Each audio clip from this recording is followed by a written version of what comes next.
प्रिय किसान बहनों और भाइयों, आप सबको प्रणाम। आज हम सब मिलकर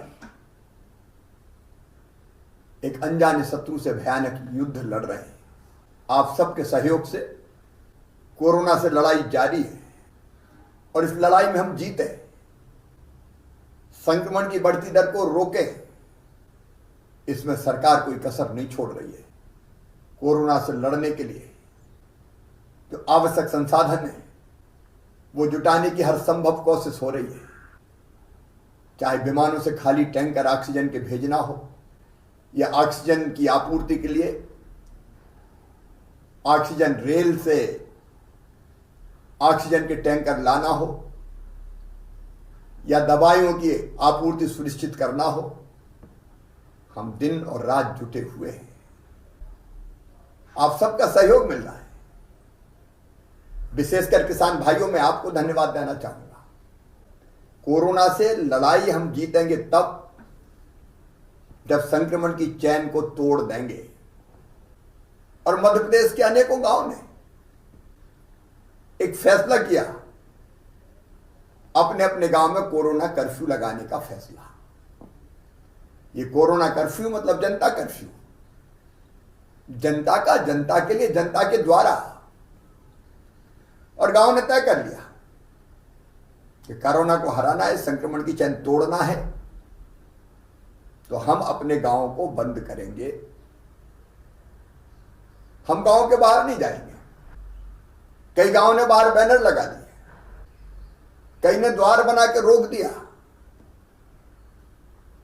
अगर सामान की जरूरत होगी तो गांव के 2-4 लोग तय कर दिए, वो जाएंगे, लाएंगे और गांव सामान की आपूर्ति करेंगे। गांव में अगर कोई बाहर से आ रहा है तो पहले उसकी जांच होगी, इसके बाद ही वो गांव में प्रवेश करेगा। स्वतः स्फूर्त जनता कर्फ्यू ये आपकी लीडरशिप पे हो रहा है। किसान भाई इसको लीड कर रहे हैं और उसके असर भी अब सामने आ रहे हैं। मुझे बताते हुए थोड़ी राहत है कि 21 अप्रैल को एक्टिव केसेस के मामलों में देश में मध्य प्रदेश का नंबर 7वां था, अब बढ़कर 11वां हो गया है। प्रदेश का पॉजिटिविटी रेट अब लगातार कम हो रहा है। जो 25 तक कभी पहुंच गया था वो अब घट के 21.5% तक आ गया है। कल तक एक्टिव केस लगातार बढ़ रहे थे, अस्पतालों पर बोझ बढ़ता जा रहा था, लेकिन अब यह राहत की खबर है कि 2 दिन से एक्टिव केस लगातार घट रहे हैं। 27 अप्रैल को 94,276 एक्टिव केस थे, वो अब घटकर 92,077 हो गए। थोड़ी राहत मिली है, लेकिन निश्चिंत होने की जरूरत नहीं है। ये कोरोना ऐसा शत्रु है कि कब क्या स्वरूप धारण कर ले इसका कोई ठिकाना नहीं है। इसलिए सावधानी जरूरी है। अपने गांव बंद रखिए। गांव के बाहर जब आवश्यक, अत्यंत आवश्यक काम हो तो जाए, नहीं तो नहीं जाए। उपार्जन के काम में भी केवल जिसका नंबर आया है, एसएमएस आया, केवल वही जाएगा। और जाएंगे तो कोरोना के प्रोटोकॉल का पूरा पालन करते हुए जाएंगे। जरा सी भी असावधानी रही तो ये कोरोना हम पे कब्जा करके कितना दुख देता है हम जानते हैं। इसलिए सावधान रहना है। मेरे प्रिय किसान बहनों और भाइयों, एक अपील और आपसे करना चाहता हूं। कई जगह शादी समारोह होते हैं, हमारी संस्कृति और परंपराएं धूमधाम से शादी करने की, लेकिन कोरोना को हराना है तो अभी हमें शादी टालनी चाहिए। कम से कम 15 मई तक हम ये तय करें कि हम अभी विवाह नहीं करेंगे अपने परिवार में किसी का, क्योंकि विवाह संक्रमण फैलाने का बहुत सशक्त माध्यम हो जाता है, परिवार का परिवार संक्रमित हो जाता है। और इसलिए मेरी अपील है, टाली जा सके तो शादी टालो, और बहुत जरूरी अगर है तो शादी में 10 से ज्यादा लोग नहीं होने चाहिए। ये मैं आपके लिए कह रहा हूं, आप सुरक्षित रहें, स्वस्थ रहें, इसलिए कह रहा हूं। पिछले साल भी हमने कोरोना काल में खरीदी करी थी, उपार्जन में देश में पहले नंबर पे हम आए थे। 1,29,00,000 मीट्रिक टन गेहूं हमने खरीदा था। लेकिन इस बार कोरोना की लहर का कहर पिछले साल से कई गुना बढ़ा है। फिर भी सरकार ने तय किया है, आप आश्वस्त रहना, किसान के उत्पादन का एक एक दाना खरीदा जाएगा। इतने भयानक संकट में भी खरीदी का काम जारी है। मैं उपार्जन के काम में लगे सभी बहनों और भाइयों को हृदय से धन्यवाद देता हूं कि उन्हें हिम्मत नहीं हारी, जान जोखिम में डाल के भी खरीदी के काम में लगे हुए। और उसी का परिणाम है 61 लाख मीट्रिक टन से ज्यादा गेहूं खरीदा जा चुका है। चना, मसूर, सरसों की खरीदी भी जारी है। उपार्जन का काम सावधानी से करना है, इसलिए थोड़ी देर हो सकती है, चिंता की जरूरत नहीं है। इंदौर उज्जैन संभाग में खरीदी की अंतिम तिथि 5 मई थी, लेकिन तब तक खरीदी संभव नहीं थी, इसलिए उसको बढ़ाकर अब 15 मई कर दिया गया है। प्रदेश के शेष संभागों में 25 मई तक यह खरीदी की जाएगी। मैं फिर आश्वस्त कर रहा हूं, एक एक दाना खरीदेंगे, चिंता मत कीजिए। किसान भाइयों और बहनों, आपके उत्पादन का भुगतान ठीक समय पे हो जाए, उसका भी हम लगातार प्रयास कर रहे हैं। हमने एक फैसला और किया है, क्योंकि अभी खरीदी सबकी पूरी हुई नहीं है, पैसा पास आया नहीं है, और इसलिए हमने किसानों को वर्ष 2020-21 में दिए गए ऋण के भुगतान की अंतिम तिथि पहले मार्च से बढ़ा के 30 अप्रैल की थी, अब 30 अप्रैल से बढ़ा के 31 मई की जा रही है। और इस कारण 31 करोड़ रुपए का ब्याज के रूप में भुगतान किसानों की ओर से मध्य प्रदेश सरकार करेगी। आपके पास जब पैसा आए तब ऋण चुकाइए।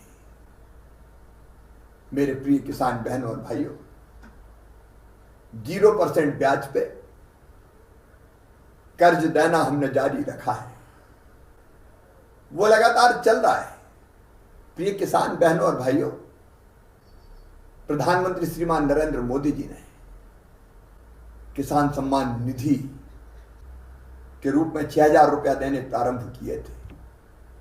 हमने उसमें 4 और जोड़े, मुख्यमंत्री किसान कल्याण योजना बनाई, और पिछले साल मुख्यमंत्री किसान कल्याण योजना के तहत सितंबर 2020 से अब तक 74,56,000 किसानों के खाते में 1,491 करोड़ रुपए का भुगतान किया जा चुका है। इस वित्तीय वर्ष की पहली किस्त के रूप में 7 मई को 74 लाख किसानों के खाते में 1,480 करोड़ रुपए की राशि डाली जाएगी। यह समय संकट का है, आर्थिक गतिविधियां भी कोविड के कारण प्रभावित हो रही है, लेकिन किसान को कोई दिक्कत ना आए, इसलिए राशि उनके खाते में डाली जाएगी। मेरे किसान भाइयों, किसान कल्याण के लिए जारी योजनाएं चलती रहेंगी। हम अपनी तरफ से किसानों की भलाई और कल्याण में कोई कसर नहीं छोड़ेंगे। लेकिन आपसे मैं फिर एक बार अपील करता हूं, हम सबका शत्रु है आज कोरोना।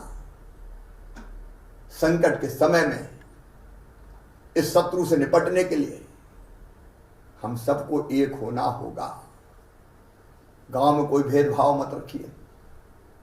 संकट का समय समरस हो जाइए, मिलके कोरोना के संक्रमण की चैन को तोड़िए।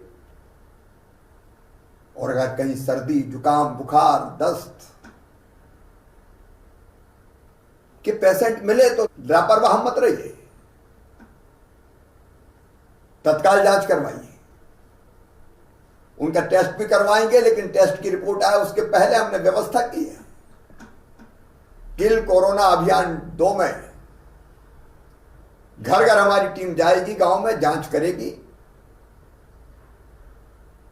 और अगर सर्दी, बुखार, जुकाम, खांसी जैसे लक्षण है तो तत्काल दवाई भी देगी। इस तरह के रोगों में निश्चिंत नहीं रहना है, मामूली नहीं मानना है। कोरोना असाध्य बीमारी नहीं है। मुझे भी तो कोरोना हुआ था, स्वस्थ होकर आ गया, लेकिन अगर लापरवाही की तो ये जानलेवा बन जाती है। तो पहली चीज तो गांव बंद रखना है, ना कोई बाहर जाएगा ना कोई अंदर आएगा। सामान की सप्लाई एक छोटा ग्रुप करेगा। नंबर 2, अगर कहीं जरा भी लक्षण दिखे तो आप खबर कीजिए, घर घर जांच करवा के दवाइयों के किट भी दिए जाएंगे और सैंपल भी जांच के लिए भेज के रिपोर्ट मंगवाई जाएगी। और अगर कोई कोरोना पॉजिटिव निकल गया तो भी ज्यादा चिंता की जरूरत नहीं है। अगर लक्षण ज्यादा नहीं है तो होम आइसोलेशन की व्यवस्था है। घर में अलग कमरे में रखिए। उनको मेडिकल किट निःशुल्क दिया जाएगा सरकार की तरफ से, दी जाने वाली दवाइयां। हम एक पैम्फलेट देंगे क्या करना चाहिए क्या नहीं करना चाहिए उन पेशेंट को। उनको कॉल सेंटर से फोन आएगा दिन में 2 बार कि उनका स्वास्थ्य कैसा है और उनको क्या करना चाहिए। लेकिन इस दौरान परिवार उनसे अलग रहेगा। परिवार को अलग रखिए। मिलने जुलने का मोह मत पालिए, नहीं तो पूरा परिवार संक्रमित हो जाएगा। और मैं आपको जवाबदारी दे रहा हूं, यदि घर में जगह कम है तो कृपया करके पंचायत भवन, स्कूल भवन, कोई छात्रावास, वहां क्वारंटाइन सेंटर बनाए जा रहे हैं। जिले को अधिकार है, पंचायत को अधिकार है। क्वारंटाइन सेंटर बनाइए और वहां क्वारंटाइन कर दीजिए। भोजन इत्यादि की व्यवस्था वहां की जाएगी, सरकार करेगी। और जरा भी ऐसा लगता है कि संक्रमण बढ़ा है तो हर ब्लॉक में कोविड केयर सेंटर खोले जा रहे हैं। कोविड केयर सेंटर में भर्ती कर दीजिए। वहां डॉक्टर देखेंगे, चिंता करेंगे, और अगर जरूरत पड़ी तो ही कोविड केयर सेंटर से अस्पताल ले जाएंगे। होम आइसोलेशन में हमारे